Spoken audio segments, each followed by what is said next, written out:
So today we'll be covering the subject on how to water your succulents and when.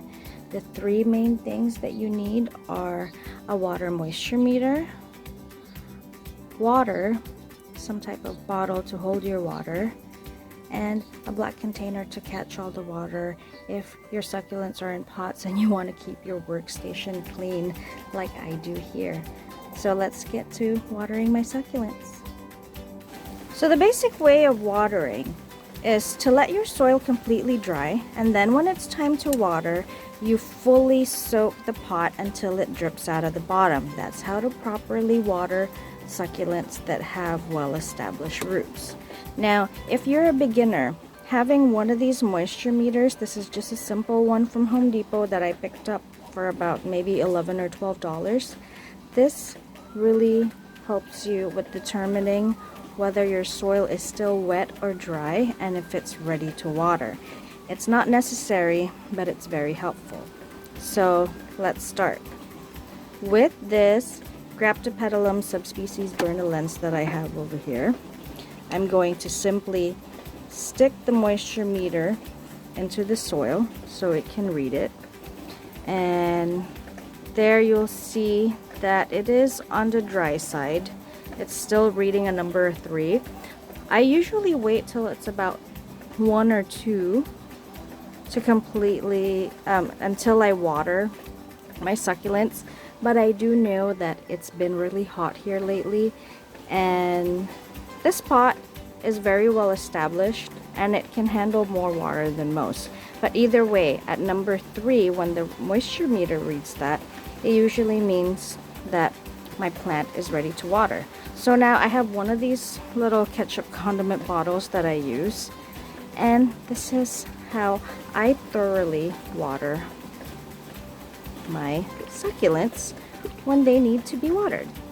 So here you go. Normally I don't let the petals get wet from water. You see that? You see how it's dripping out of the pot there in the bottom? That is how you thoroughly water your succulents. And then you can, just to make sure the soil is soaked all the way through, just water it again. Now, this succulent is one of my full sun babies. So she gets wet under the rain a lot anyway, so I don't mind her petals getting touched by water when I water them. But if you do and you accidentally do that, you can have one of these. This used to be my daughter's thing from the hospital, and I kept it, and now I use it for my succulents. And I just use it to kind of blow the water out from the center of those rosettes if you're concerned about it rotting. Again, it's not necessary, but just to be on the safe side, especially if you live in a humid climate, these things help out a lot. They're very useful. So there you go. Now let's get to my other succulents and water. So I can water directly where I want to water and not on top of the leaves. Just an extra precaution to prevent rot. I don't necessarily think it causes rot, but I also like to preserve the farina. I like it when the succulent's farina is untouched and perfect with no prints. So I just water like that.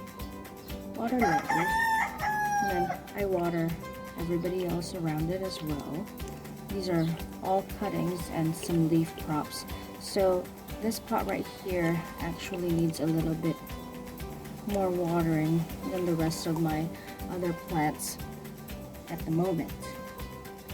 But it doesn't mean they need a lot of water. They just need frequent watering, but less water. You just want to put enough water in there to get the roots wet, because you don't have to deep water this pot. the roots are not going that deep, and that's just too much wet soil for 2 little plants. This is my one of my chryssulas. I believe it's the ogre ears. I forgot the scientific name for it, but you can tell that this plant needs water because if you look at the leaves, they're actually wrinkly. Some of it's wrinkly. I'm still working on hydrating this and getting it back to life because it was planted as a cutting, and the roots are not that established yet, so it takes a while for them to perk back up. If you guys just purchase your succulents, or if you just got them as cuttings and they just rooted, you don't just water them one time and then magically they're all plump again. No, it takes a couple of weeks and a couple of waterings, the whole soaking the soil and then letting it dry again and then watering it again. So it's been about a week since I last watered, and now, like I showed you earlier, I'm just going to water it lightly. I'm not at the point where I'm soaking the soil until it drips out all the way to the bottom of the pot yet, because these succulents that I'm watering right now are still young and they don't have an established root system to need all that water yet. So you don't want to shock new plants.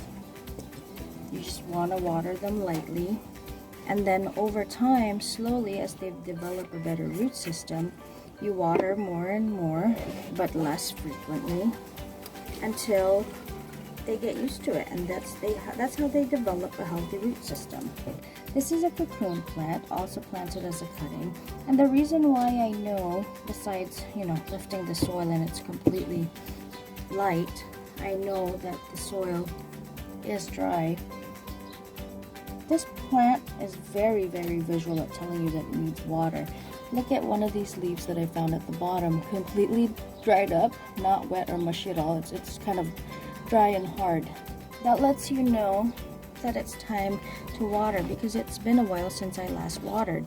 Now there's another leaf down here. I'm not sure if you can really see it, but it's a little bit wrinkly and a little bit soft when compared to the top. The rest are really nice and firm. That's also a sign that it's time to water it. So I'm going to give it some water. Again, I don't necessarily deep water these plants yet because they are still new, but I think this has been planted in this pot long enough to let the soil soak all the way through. My soil is very well draining. I use about 60% Miracle-Gro regular potting mix, and then the rest I put in perlite. And you see that, how the water's dripping down the bottom? That's how you want to water your succulents when you know that they are well established. Now here I have a chryssula that I took a lot of cuttings from.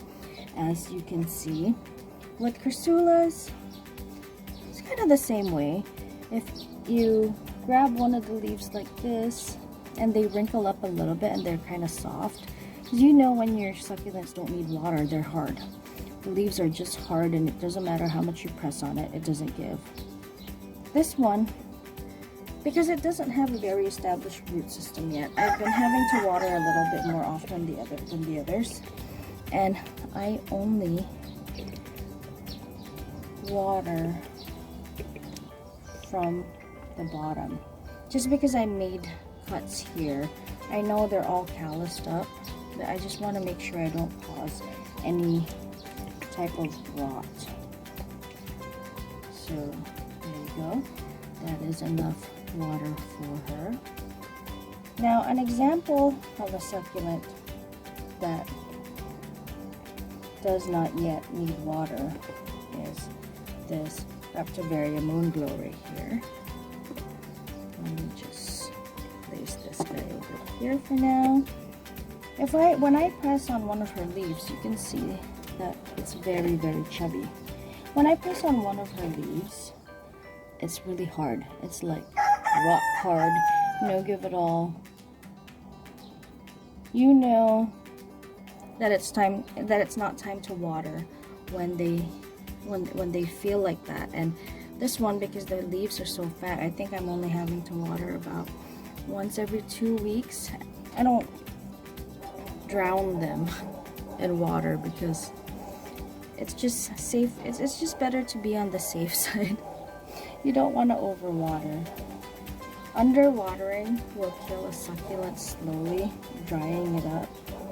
But overwatering it takes months to kill a succulent by underwatering.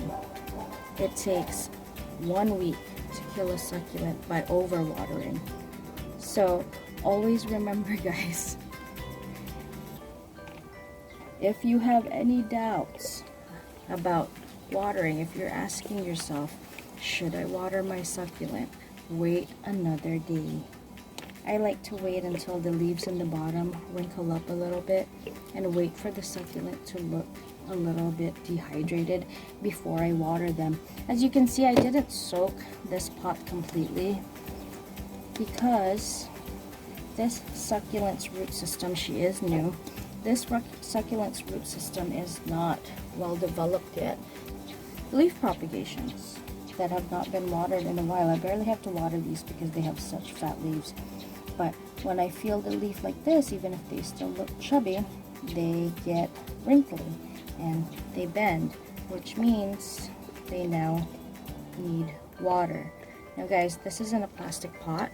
If you have succulents in a plastic pot, be very careful about how you water them because they don't need as much water as what we give our terracotta pots, because all that water is retained in that soil a lot longer than they would if they were to be in terracotta pots. If there's a sedum burrito that needs some watering because the soil has dried up.